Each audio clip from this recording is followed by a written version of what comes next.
After all he'd seen and heard adventuring with you, the vicar Maximilian de Soto renounced his faith and joined the effort to rebuild the colony. Ironically, he finally found the joy that had eluded him over the course of his life, and realized that perhaps he was always meant to be just a simple laborer after all. He quickly dismissed the idea.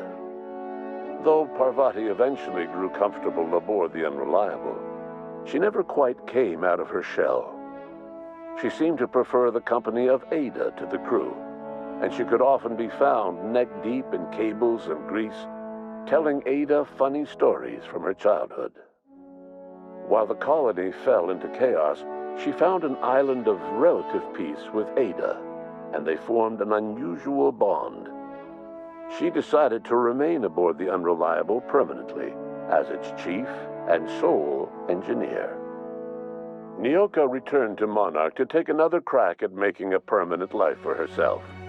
She formed the Charon Group, a mercenary outfit of ragtag survivalists and wilderness experts. Anyone in need of a guide or just looking to throw back a beer and swap stories could find her camping on the trail or clearing an infestation. The SAM unit that accompanied you spread awareness of the product line's superior sanitation and maintenance capabilities across what was left of the colony. This led to a boost in SAM unit sales. Did you know that SAM units are the longest-lasting, toughest-acting cleaning solution in Halcyon? Though Minister Clark was eventually released from house arrest, long years of isolation left him a changed man, little suited for bureaucratic work or for the colony that was changing around him. He remained in his estate largely by choice, fading from public view. Chairman Rockwell served as the public face for the changes in Halcyon to come. Whenever you needed strings pulled or a voice to sell a policy change, Rockwell was only too happy to oblige. As for Dr. Phineas Wells, he spent his remaining years in his orbital lab. He eventually came to terms with his own past and was able to forgive the mistakes of his younger self by devoting his remaining years to serving the colony. Dr. Wells was able to revive many more scientists and engineers than he first expected, thanks to the additional batch of chemicals you stole from the ministry. Wells never forgot about the human lives that were lost in acquiring these chemicals. In the end, Dr. Wells was able to save every scientist and engineer aboard the Hope. Over the next decade, nearly all of the Hope's remaining colonists were successfully revived. Halcyon saw a period of rapid technological and scientific advancement. Breakthroughs in dietary supplements saved the colony from starvation.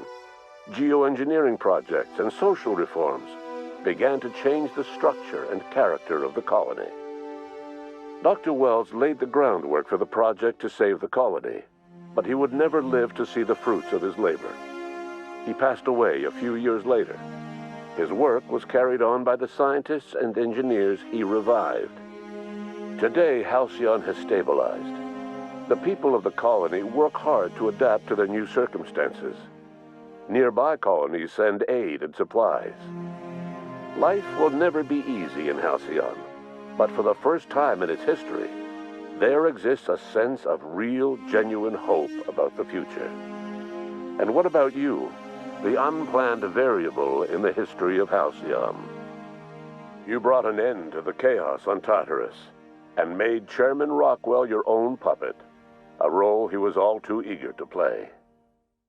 The colony never realized you were the true power behind the new administration.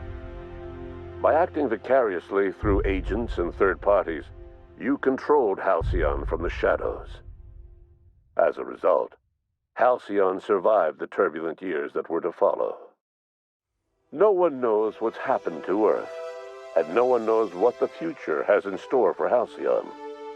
All we know for certain is this: the name of the Unreliable and that of its intrepid captain will remain the subject of countless stories for years to come.